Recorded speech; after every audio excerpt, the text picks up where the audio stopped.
In nomine Patris et Filii et Spiritus Sancti. Amen. Shalom! Aleichem! Magandang umaga sa ating lahat sa mampanig ng buong mundo. Mga nakikinig at nanonood ngayon, atin naman pakinggan ang mabuting balita ng Panginoon ayon kay San Mateo. Glory to you, Lord Jesus Christ. Noong panahong iyon, sinabi ni Jesus sa kanyang mga alagad, darating ang anak ng tao bilang hari, kasama ang lahat ng anghel at luluklok sa kanyang maringal na trono. Sa panahong iyon, matitipon sa harapan niya ang lahat ng tao.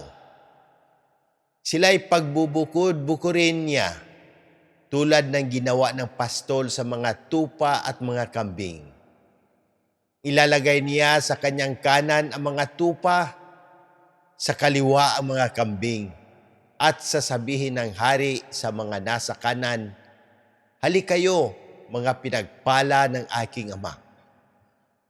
Pumasok na kayo at manirahan sa kahariang inihanda para sa inyo, mula pa nang likhain ang sanlibutan. Sapagkat ako'y nagutom at inyong pinakain. Nauhaw at inyong pinainom. Ako'y isang dayuhan at inyong pinatuloy. Ako'y walang maisuot at inyong pinaramtan. Nagkasakit at inyong dinalaw. Ako'y nabilanggo at inyong pinuntahan." Sasagot ang mga matuwid, "Panginoon, kailan po namin kayo nakitang nagutom at aming pinakain o nauhaw at aming pinainom?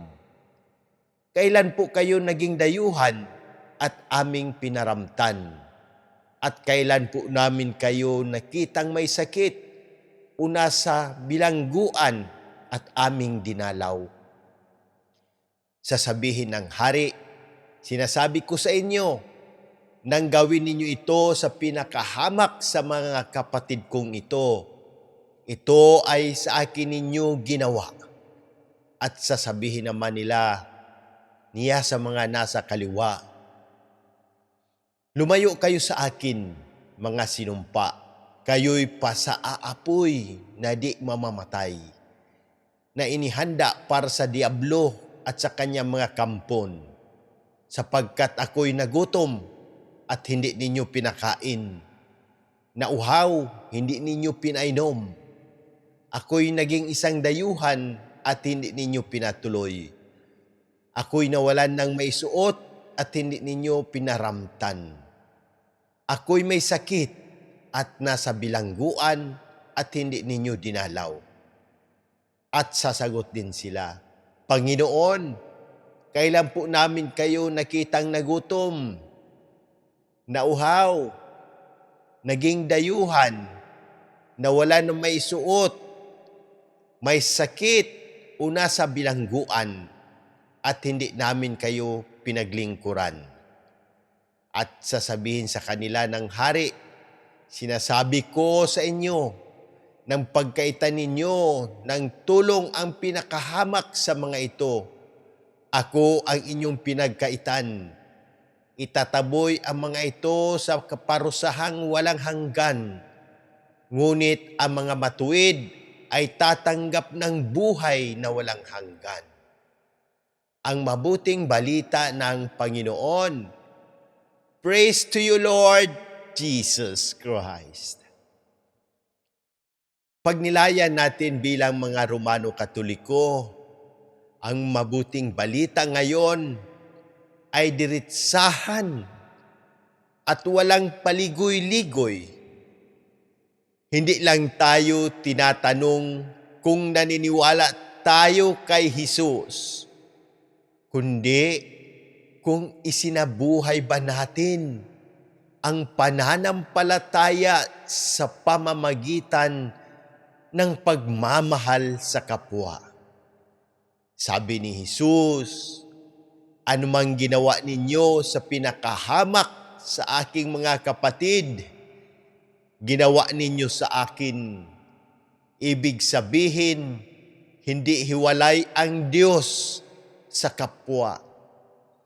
Hindi pwedeng mahal mo raw ang Diyos, pero wala kang pakialam sa nagugutom. May sakit, nag-iisa, o naghihirap. Sa unang pagbasa sa Levitiko, malinaw ang utos ng Diyos. Maging banal kayo sapagkat ako ay banal. At paano tayo nagiging banal? Hindi sa salita lang, hindi sa dasal, kundi sa katapatan, awa, katarungan, at malasakit sa kapwa. Halimbawa sa panahon ngayon, may kapitbahay na may sakit, pero busy ako. May humihingi ng tulong, bahala na sila. May inaapi online, tahimik lang tayo. Dito tayo sinusubok, hindi sa dami ng rosaryo o post na may Bible verse, kundi sa konkretong gawa ng awa. Ano ang tamang gawin bilang mga Romano Katoliko ngayon? Una, maging sensitibo sa pangangailangan ng kapwa. Makinig, umunawa, at tumulong kahit sa maliit na paraan. Pangalawa, isabuhay ang corporal works of mercy. Pakainin ang gutom, dalawin ang may sakit, damayan ang nagdurusa. Iwasan ang panlalamang at paninira. Sa salita, sa gawa, at pati sa social media. Pang-apat, magmahal ng walang kondisyon. Dahil doon tayo huhusgahan ng Diyos. Panglima, gawing buhay ang pananampalataya. Hindi lang tuwing linggo, kundi araw-araw. Hindi tayo huhusgahan kung gaano karami ang alam natin, kundi kung gaano tayo nagmahal. Manalangin tayo. Panginoong Diyos na maawain, Ikaw ang aming kanlungan at lakas. Sa iyong harapan, buong kababaang loob naming inaalay ang aming mga panalangin. Ipinapanalangin namin ang lahat ng may karamdaman, lalo na ang agarang pagaling ni na Monsignor Ismael, Padre Arnel, Padre Ayan, Padre Lorenzo Boots, Padre Cesar, Padre Boy, Raul, Jonah, Richelle Kay, Adila, Fatima, Raymond Lawrence, Faith, Rino, Rochelle, Irene, Mercy, at ang buong pamilya na nagdarasal, pati na ang lahat ng nakabasa, nakikinig at nanood ng may karamdaman.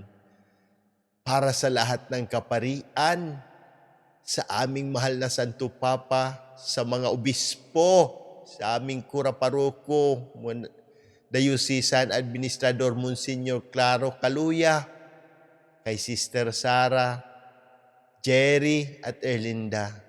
Bigyan mo sila ng lakas, karunungan at kabanalan sa kanilang paglilingkod. Para sa pamahalaan ng Pilipinas, naway manaig ang katotohanan, katarungan at malasakit sa bayan. Para sa mga pumanaw kasama sina Papa Francisco, Monsignor Hermas, Pempe, Ferdinand, Pasita Dante, Edwin Obispose, Padre Joseph, Jerry, Padre Raymond, at lahat ng aming idinasal, pagkalooban mo sila ng buhay na walang hanggan. Iligtas mo kami, O Diyos, sa lahat ng unos, kalamidad at kapahamakan. Ito po ay hinihiling namin sa pamamagitan ng intersesyon ng mahal na Birheng Maria, aming ina at kanlungan. Amen. Sa huli, hindi tayo tatanungin kung sino tayo sa lipunan, kundi kung paano tayo magmahal. In nomine Patris et Filii et Spiritus Sancti. Amen. God bless!